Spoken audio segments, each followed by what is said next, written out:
Hello friends, मैं Manish Chopra APS online classes में आपका स्वागत करता हूँ। आज हम लोग बात करेंगे प्रकृति के मूल बलों की। तो प्रकृति के मूल बल जो होते हैं वो 4 प्रकार के होते हैं। इस प्रकृति में 4 प्रकार के मूल बलों का वर्गीकरण किया गया है। 4 प्रकार के मूल बल बताए गए हैं। तो प्रकृति में 4 प्रकार के मूल बल होते हैं। पहला होता है आपका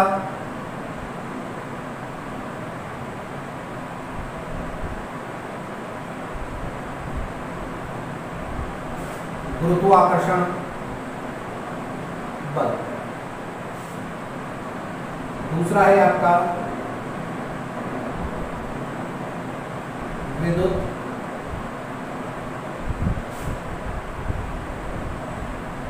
चुंबकीय बल। तीसरा है आपका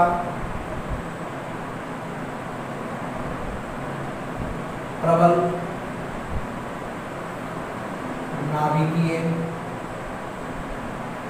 बल। चौथा है आपका दुर्बल बल।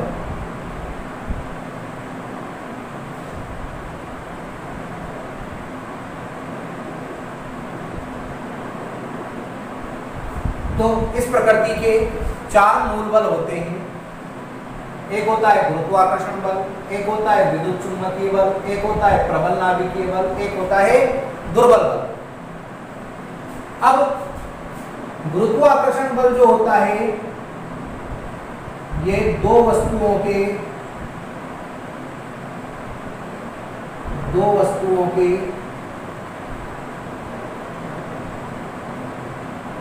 द्रव्यमानों के मध्य लगता है।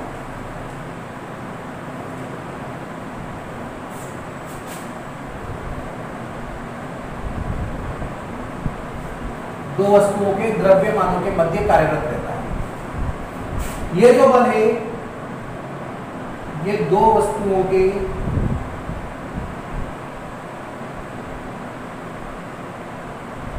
आवेशों के मध्य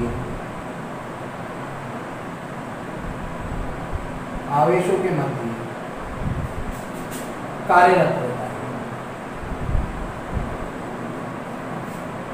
दो वस्तुओं के द्रव्यमान के मध्य गुरुत्वाकर्षण बल कार्य लगता है और दो वस्तुओं के आवेशों के मध्य जो है वो विद्युत चुंबकीय बल लगता है। प्रबल नाभिकीय बल जो होता है वो नाभिक में उपस्थित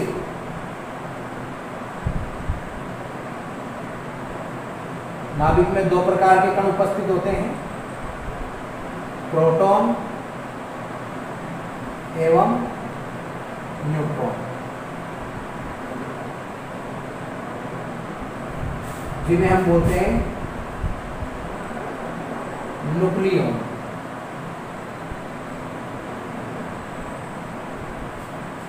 तो प्रबल नाभिकीय बल जो होता है वो नाभिक में उपस्थित प्रोटॉन एवं न्यूट्रॉन मतलब न्यूक्लियन के मध्य कार्यरत होता है,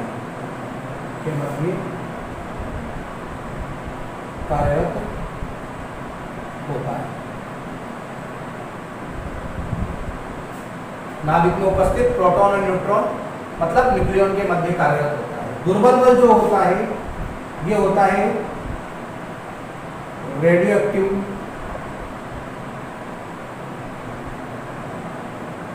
के फलस्वरूप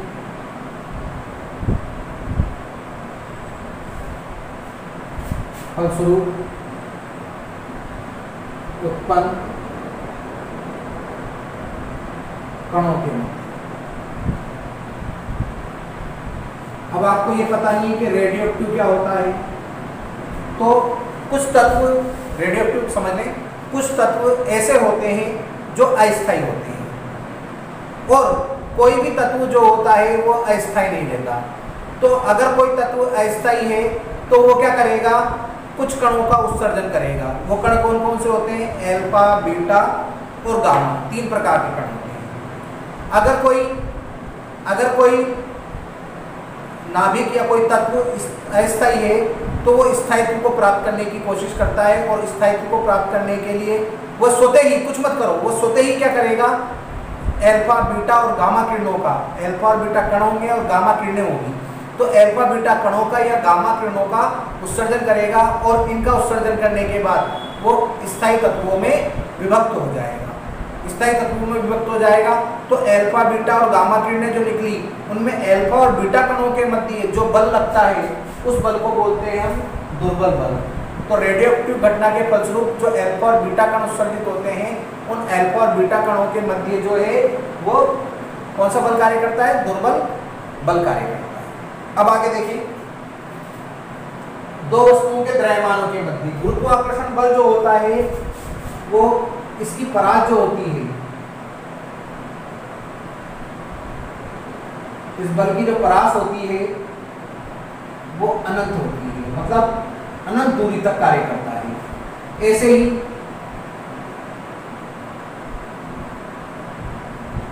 विद्युत चुम्बकीय बल जो है वो भी अनंत परास का बल होता है, इसकी परास भी अनंत होती है। प्रबल नाभिकीय बल जो होता है वो नाभिक के अंदर लगता है और नाभिक का आकार होता है 10⁻⁻15 मीटर। तो इसकी परास जो होती है वो 10⁻⁻15 मीटर की दूरी में लगता है, बहुत कम दूरी में। ऐसे ही ये बल भी जो होता है वो 10⁻⁻15 मीटर की दूरी में लगता है। तो इन दोनों बलों की परास तो अनंत होती है और इस बल की परास और इस बल की परास 10⁻⁻15 मीटर की होती है। ठीक है भाई, ये अनंत परास के बल है, ये भी अनंत परास के बल है। ये 10⁻⁻15 मीटर की दूरी पर लगता है, ये 10⁻⁻15 मीटर की दूरी पर लगता है। अब प्रबलता, सबसे अधिक प्रबल बल कौन सा है? प्रबलता प्रबल नाभिकीय बल जो है वो सबसे अधिक प्रबल होता है। प्रबल नाभिकीय बल ये सबसे अधिक प्रबल होगा। उसके बाद आपका विद्युत चुम्बकीय बल होता है। विद्युत चुम्बकीय बल सबसे अधिक प्रबल होता है नाभिकीय बल। उसके बाद इससे थोड़ा हल्का होता है विद्युत चुम्बकीय बल, फिर इससे कम होता है दुर्बल बल और सबसे कम प्रबलता होती है गुरुत्वाकर्षण बल।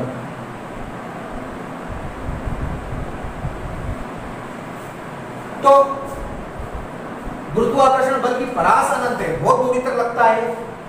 विद्युत चुम्बकीय बल की परास भी अनंत है, ये भी काफी दूरी तक लगता है, अनंत दूरी तक कार्य करता है। जबकि नाभिकीय बल जो है वो 10⁻⁻15 मीटर की दूरी में कार्य करेगा और ये दोनों, ये भी दुर्बल बल भी 10⁻⁻15 मीटर की दूरी पर कार्य करेगा।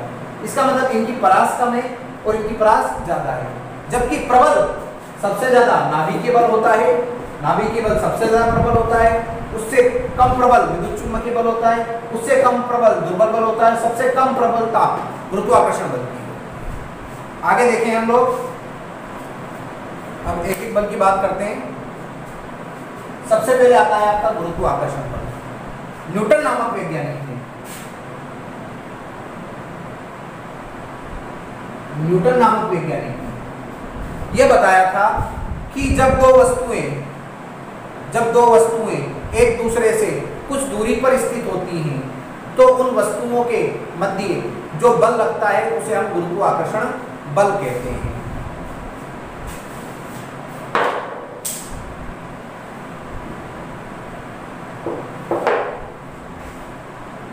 न्यूटन के अनुसार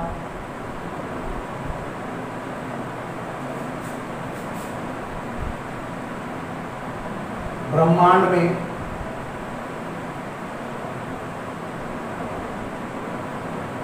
संसार में प्रत्येक दो वस्तुओं के मध्य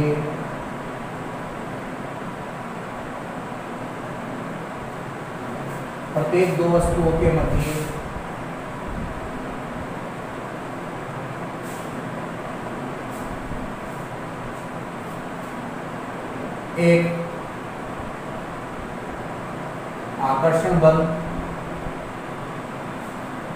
कार्य करता है, आकर्षण बल कार्य करता है,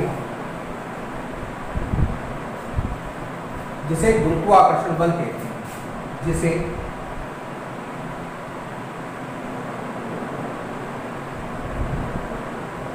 गुरुत्वाकर्षण बल,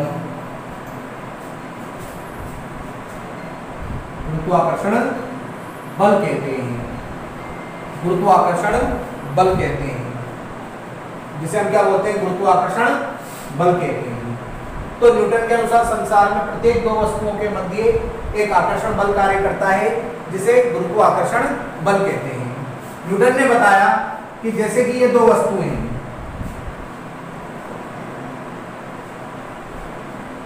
न्यूटन ने बताया कि जैसे ये दो वस्तुएं, एक स्मॉल m द्रव्यमान की वस्तु है, एक स्मॉल m2 द्रव्यमान की वस्तु है, इन दोनों वस्तुओं के मध्य की दूरी कितनी है, स्मॉल r। तो न्यूटन कहता है कि इनके मध्य जो गुरुत्वाकर्षण बल लगेगा, इनके मध्य जो गुरुत्वाकर्षण बल लगेगा इन दोनों वस्तुओं के मध्य, वो इन दोनों वस्तुओं के द्रव्यमान के गुणनफल के तो समानुपाती होगा और इनकी बीच की दूरी के वर्ग के व्युत्क्रमानुपाती होगा। तो न्यूटन के अनुसार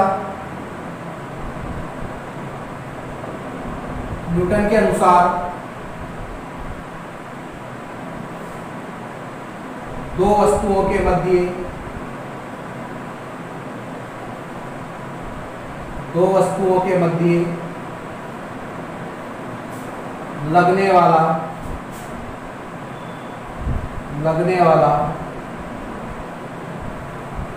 गुरुत्वाकर्षण बल, दो वस्तुओं के मध्य लगने वाला गुरुत्वाकर्षण बल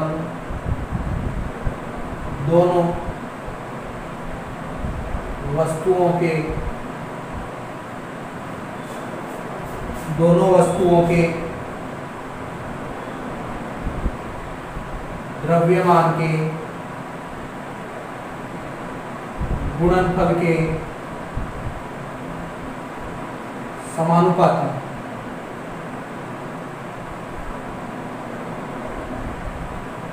न्यूटन के अनुसार दो वस्तुओं के मध्य लगने वाला गुरुत्वाकर्षण बल दोनों वस्तुओं के द्रव्यमान के गुणनफल के समानुपाती एवं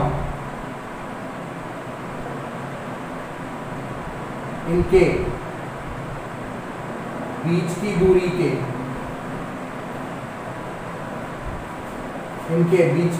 के वर्ग के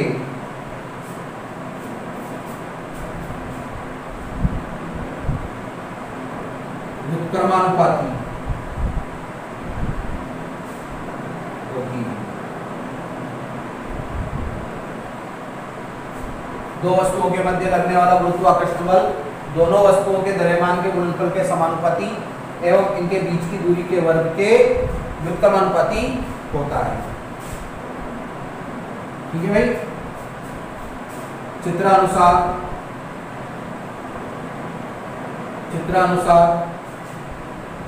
M1 तथा M2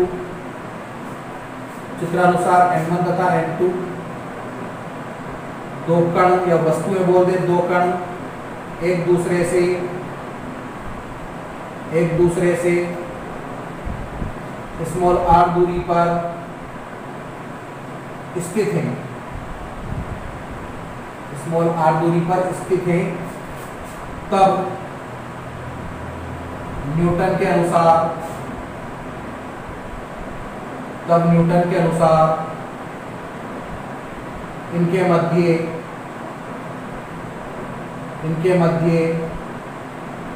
लगने वाला गुरुत्वाकर्षण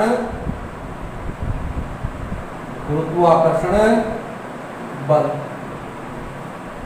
इनके मध्य लगने वाला गुरुत्वाकर्षण बल एक समानुपाती क्या होगा, M1 M2 दोनों वस्तुओं के द्रव्यमान के गुणनफल के तो समानुपाती और दोनों वस्तुओं के बीच की दूरी के वर्ग के व्युत्क्रमानुपाती तो 1 बटा कर दिया, समानुपाती तो सीधा कर दिया। अब दोनों समीकरणों को एक साथ लिख देंगे।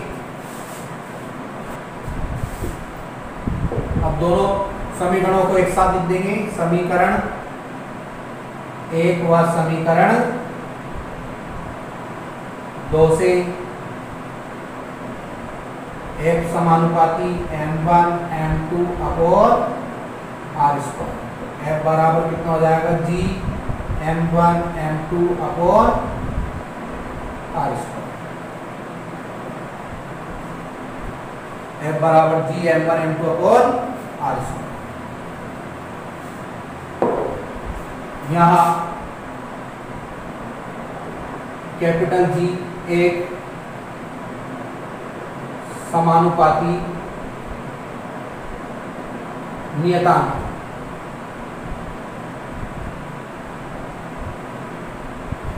जिसे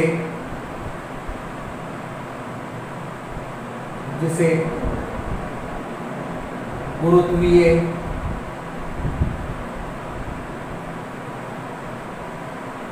सार्वत्रिक नियतांक या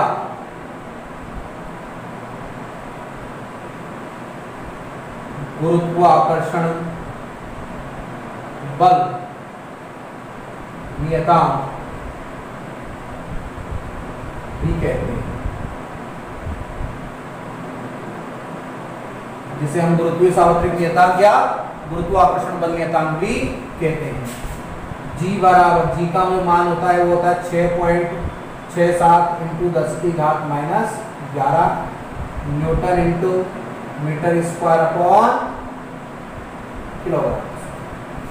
ये आपका जी का मान होता है। ये आपको ध्यान रहना चाहिए कि जी का मान जो होता है 6.67 इंटू 10 की घात -11 newton into metre square upon coulomb square होता है। अगली बात, ये बल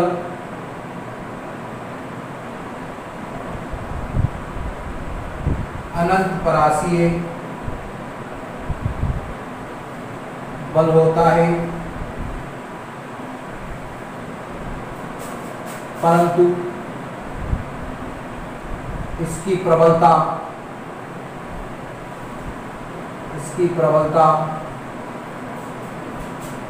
सबसे कम हो। इसकी प्रबलता सबसे कम हो। तो ये आपका प्रकृति का पहला मूल बल था, गुरुत्वाकर्षण बल। अन्य बलों का अध्ययन हम अगले वीडियो में करेंगे। आज के लिए इतना ही। धन्यवाद।